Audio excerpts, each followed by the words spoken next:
आज Doubtnut app download करें। Doubtnut पर अपने सभी गणित, रसायन विज्ञान, भौतिक विज्ञान और जीव विज्ञान के डाउट्स का करो सफाया। बस प्रश्न की फोटो खींचो, एक ही प्रश्न को क्रॉप करो और तुरंत वीडियो सोल्यूशन पाओ। अभी डाउनलोड करें। हेलो फ्रेंड्स, हमारा प्रश्न इस प्रकार से कहता है कि निम्नलिखित यौगिक में कौन सा यौगिक तीव्रतम S अभिक्रिया प्रदर्शित करेगा। दोस्तों, कहता है कि कौन सा यौगिक होगा जो कि तीव्रतम SN1 अभिक्रिया प्रदर्शित करेगा। दोस्तों, यहाँ पर SN1 होगा, ना कि S1 होगा। ठीक है, कहता है दोस्तों ऐसा कौन सा यौगिक होगा इनमें से जो नीचे दिए गए हैं जो कि तीव्रतम SN1 अभिक्रिया प्रदर्शित करेगा। तीव्रतम मतलब सबसे तेज। ठीक है, सबसे जल्दी कौन इसमें से SN1 क्रिया को पूरा करेगा। तो हम देखते हैं अपने उत्तर को। ठीक है, और बात करते हैं दोस्तों जो SN1 अभिक्रिया है, SN1 अभिक्रिया की क्रियाशीलता। ठीक है दोस्तों, जो SN1 अभिक्रिया की फिर क्रियाशीलता होती है वो जो निर्भर करती है दोस्तों, यहाँ पर हमें पता है कि SN1 अभिक्रिया में क्या बनता है, मध्यवर्ती कार्बोधनायन बनता है। तो इसलिए जो क्रियाशीलता होती है वो इसकी निर्भर करती है, SN1 अभिक्रिया की निर्भर करती है दोस्तों जो कार्बोधनायन बनता है, कार्बोधनायन के, ठीक है, कार्बोधनायन के दोस्तों स्थायित्व पर। ठीक है, कार्बोधनायन के स्थायित्व पर SN1 की क्रियाशीलता निर्भर करती है। जितना स्थायी कार्बोधनायन होगा उतनी अधिक क्रियाशीलता होगी। ठीक है, लेकिन दोस्तों जो कार्बोधनायन का स्थायित्व है, जो दोस्तों कार्बोधनायन बनेगा उसका स्थायित्व हमें जानना होगा कि किन चीजों पर निर्भर करता है, किन बातों पर निर्भर करता है। तो दोस्तों जो कार्बोधनायन का दोस्तों जो स्थायित्व है वो निर्भर करता है दोस्तों वहां पर उपस्थित, क्या किस पर निर्भर करता है, उपस्थित अल्फा हाइड्रोजन की संख्या पर, उपस्थित अल्फा हाइड्रोजन की संख्या पर।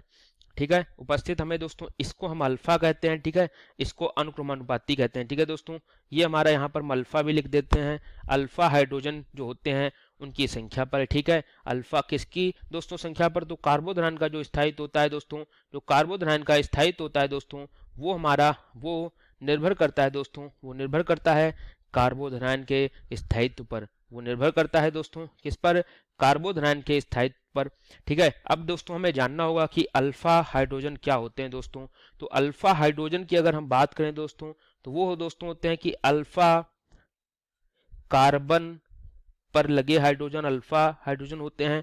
ठीक है, अल्फा कार्बन पर लगे, अल्फा दोस्तों कार्बन पर लगे हाइड्रोजन अल्फा हाइड्रोजन कहलाते हैं।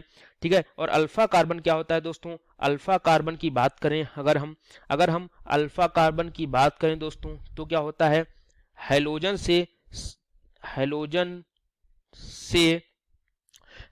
से दोस्तों कह सकते हैं, या दोस्तों हम यहाँ पर कह सकते हैं कि जिस कार्बन पर दोस्तों कार्बोधनायन बनेगा दोस्तों, कार्बोधनायन से जुड़े कार्बोधनायन से जो कार्बन जुड़े कार्बन को अल्फा कार्बन कहेंगे। ठीक है, अब दोस्तों इस कार्बन पर जो हाइड्रोजन होंगे वो अल्फा हाइड्रोजन होंगे, और जितने अधिक अल्फा हाइड्रोजन होंगे उतनी अधिक कार्बोधनायन का स्थायित्व होगा, और उतना अधिक स्थायित्व होगा उतनी क्रियाशीलता तेज होगी। ठीक है, तो अब हम अपने विकल्पों को देखते हैं। चारों विकल्पों को हम यहाँ पर लिखेंगे। अगर पहले विकल्प की बात करें तो हमें यौगिक दिया गया है दोस्तों, इस प्रकार से एक यौगिक दिया गया है। ठीक है दोस्तों, कार्बन CH3 और Cl ये लिखा हुआ है दोस्तों। हम इसको इस प्रकार भी लिखते हैं जिस प्रकार से हमारे वहां पर लिखा गया है। ठीक है, ये कार्बन होता है, ये CH3 लगे हो तो इसको इस प्रकार, अगर हम यहाँ से Cl निकाले और इसका कार्बोधनायन बनाए दोस्तों कार्बन पर, तो यहाँ पर CH3 आएगा। ठीक है, अगर देखें तो जिस कार्बन पर कार्बोधनायन आया है उसके अगला कार्बन अल्फा कार्बन, मतलब ये अल्फा कार्बन, ये अल्फा कार्बन और ये अल्फा कार्बन। ठीक है, 3 अल्फा कार्बन है, इन पर दोस्तों हर कार्बन पर 3 हाइड्रोजन लगे हैं दोस्तों यहाँ पर, तो टोटल 9 अल्फा हाइड्रोजन है, 9 अल्फा हाइड्रोजन यहाँ पर हैं। अब हम ऐसे बी विकल्प को देखेंगे दोस्तों, बी विकल्प को देखेंगे तो बी विकल्प दिया गया है इस प्रकार से दोस्तों। हमने देखा क्या दिया गया है, इस प्रकार से है, और यहाँ पर Cl लगा है। अगर इसको हम बनाएंगे तो CH3 CH2 CH2Cl। ठीक है, इसमें दोस्तों अगर हम Cl को निकालेंगे और कार्बोधनायन को दोस्तों बनाएंगे तो क्या होगा, CH3 CH2 CH कार्बोधनायन CH2 और दोस्तों CH3, ठीक है दोस्तों, यहाँ पर ये CH3 है दोस्तों, सॉरी ये गलती दोस्तों, यहाँ पर क्या है CH3, ठीक है। तो दोस्तों यहाँ पर जो कार्बन है दोस्तों, जिस पर कार्बन है उसके अगला कार्बन ये है, एक इधर है, 2 अल्फा कार्बन है, इन पर दो दो हाइड्रोजन लगे हैं, तो 4 अल्फा हाइड्रोजन यहाँ पर हैं और 9 अल्फा हाइड्रोजन यहाँ पर है। मतलब ए तो अधिक स्थायी होगा बी से, इसलिए बी तो क्रियाशील नहीं हो सकता सबसे, तो बी विकल्प गलत हो जाता है। अब हम बात करते हैं सी विकल्प की दोस्तों, कि सी विकल्प हमें क्या दिया गया है। सी दिया गया है दोस्तों इस प्रकार से दोस्तों, यहाँ पर 1 2 3 अगर इसकी संरचना बनाए, मतलब CH3 CH2 CH2, यहाँ पर CH Cl और CH3, ये है दोस्तों, ठीक है। अब यहाँ से दोस्तों हम देखते हैं, यहाँ पर चौथे कार्बन है, 1 2 3, चौथे कार्बन पर Cl और फिर CH3 लगा हुआ है, ठीक है। हम इससे कार्बोधनान बनाएंगे दोस्तों, CH3 CH2 CH2 CH Cl CH3, ठीक है। यहाँ दोस्तों इस Cl को बाहर निकालेंगे तो CH3 CH2 CH2 CH धनायन और CH3, ये दोस्तों जो हमारा धनायन बनेगा कार्बोधनायन Cl निकलने के पश्चात, उसका अल्फा कार्बन एक तो ये होगा, एक ये होगा, इन पर 3 और 2 5 अल्फा हाइड्रोजन है। मतलब दोस्तों B से C अधिक स्थायी है लेकिन A से कम है, क्योंकि A में 9 अल्फा हाइड्रोजन है और यहाँ पर केवल 5 अल्फा हाइड्रोजन है, इसलिए C भी गलत हो जाता है।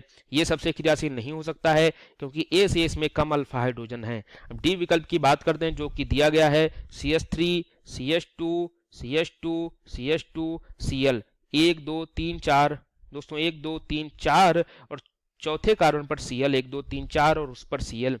हमें दोस्तों इसमें बनने वाले कार्बोधनान के स्थायित्व को भी देखना है, क्या है CH3 CH2 CH2 CH2 पर Cl, यहाँ से जब Cl माइनस निकलेगा तो बनेगा CH3 CH2 CH2 और CH2 धनायन। यहाँ से दोस्तों जो अगला कार्बन है वो अल्फा कार्बन होगा, इस पर 2 हाइड्रोजन लगे हैं दोस्तों, तो यहाँ पर 2 अल्फा हाइड्रोजन है जो कि सी से भी कम है, मतलब सबसे अधिक अस्थायी यही है, इसलिए डी भी गलत हो जाता है। तो दोस्तों हमने देखा कि ए में सबसे ज्यादा 9 अल्फा हाइड्रोजन है और सबसे स्थायी इसलिए यही होता है। और दोस्तों जो हमने देखा, जो सबसे स्थायी होगा वो सबसे तीव्रता से क्रिया करेगा, इसलिए ए विकल्प हमारा सही उत्तर हो जाता है। ए विकल्प, ए ऑप्शन हमारा सही उत्तर हो जाता है, ए ऑप्शन हमारा सही उत्तर हो जाता है, ठीक है। इसलिए दोस्तों ये जो यौगिक दिया गया है ये हमारा सही उत्तर होता है, ठीक है। ये सबसे तीव्रता से क्रिया देगा, वो भी SN1 अभिक्रिया को, हमसे यही पूछा गया था। Thank you. कक्षा 6 से 12वीं से लेकर नीट IIT JEE वो एडवांस के लेवल तक 1 करोड़ से ज्यादा छात्रों का भरोसा। आज ही डाउनलोड करें डाउटनेट ऐप या व्हाट्सएप करें अपने सारे डाउट्स 8400 400 400 पर।